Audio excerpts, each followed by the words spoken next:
Hi everybody, this is Rob with Great Act Paddleboards, and today we're going to walk through just a quick ding repair.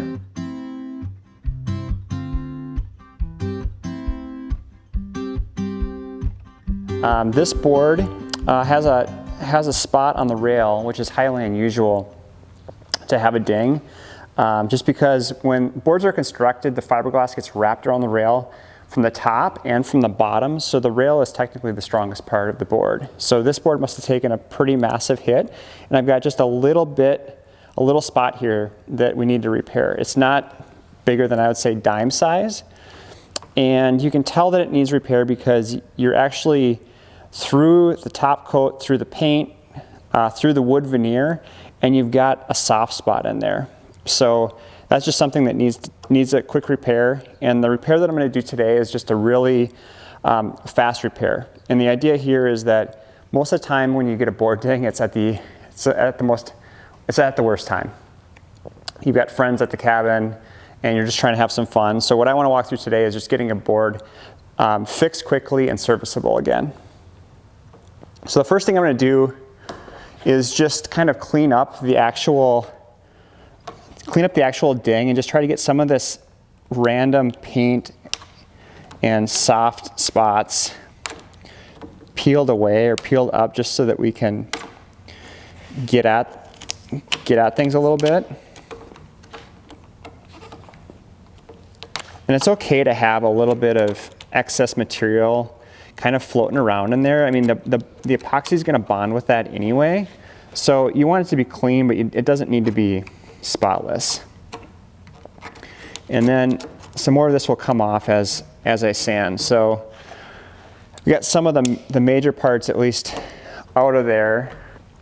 This is just a 120 sandpaper, and I'm just gonna go quickly around, get some sanding in to the actual ding. And the idea here is that you're trying to rough up the surface so that when you lay down the epoxy, you actually have something for that epoxy to bond with. So some people would want to fill this in with a little bit of fiberglass. I don't think it's a big enough ding to warrant that.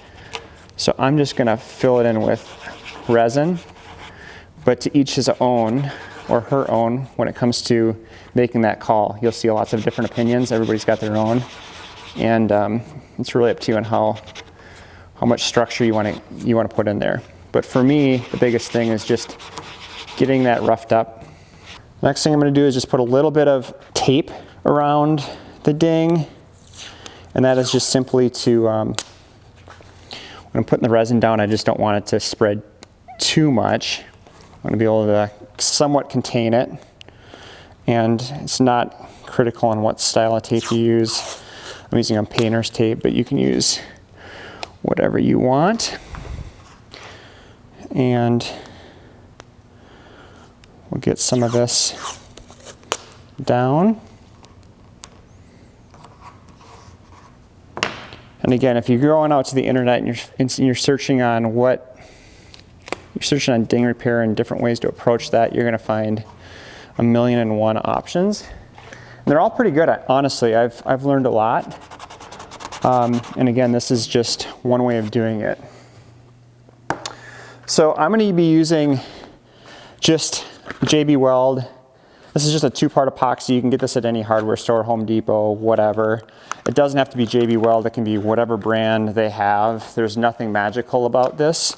Another option would be to use something like a putty, a 2-part. This is an epoxy putty, and this is a water weld. Again, this is from JB Weld. And what you do with this is you just knead it. You pinch off a piece, you knead it together to mix the 2 parts, and then you just simply press it into the ding and let it cure. I'm going to go with the liquid epoxy, 2-part epoxy. I tend to prefer it myself, but to each his own. So it comes in a 2-part tube with a little stir stick, and the actual packaging is a tray.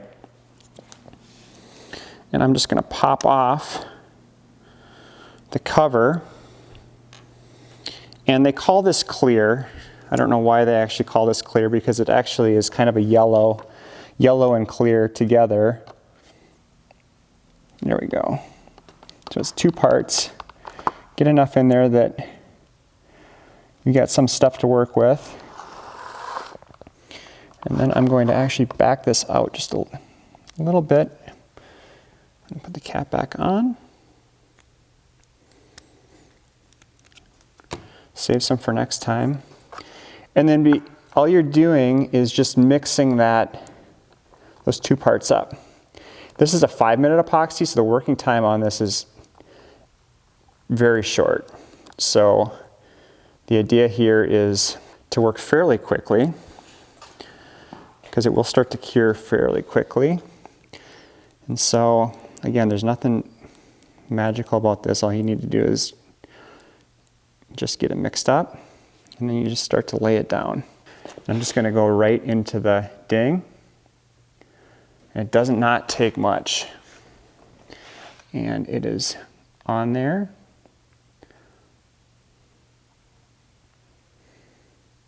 And I'm filling it in. You can see that it's lays down pretty good. Because it's on the rail, it's going to want to go downhill a little bit. So one of the little tricks of the trade is to actually use a little saran wrap. And what this does is it kind of keeps everything from moving around too much. So all we're going to do is just hit this with saran wrap. It's going to reduce the amount of sanding that has to be done. And it's also going to keep it from, dripping way down.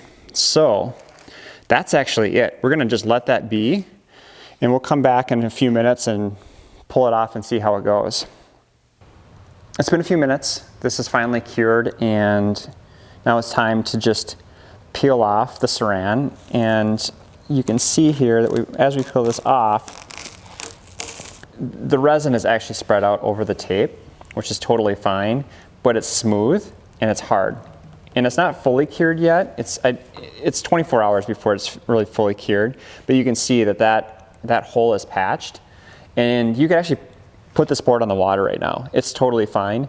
If we want to, we can start to peel we'll just start peeling the tape off this, and you can see then there's a line there where the resin is, and that is what we would just start to sand down. So if you wanted to dial in,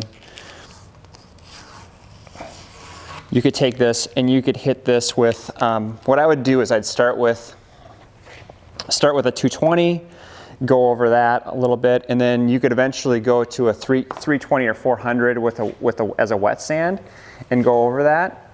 And then if you wanted to, you could even hit it with either fingernail polish. You could tape it off again and hit it with a little bit of spray paint that has a little bit of a gloss coat to it. But really, what I would do is I would just leave it. I'd sand it down, get it smooth, and I would just let that little visual blemish be there. It's fine, it's not going to hurt anything, and it keeps things simple. So that's the quick and easy way to repair a board and get back out on the water.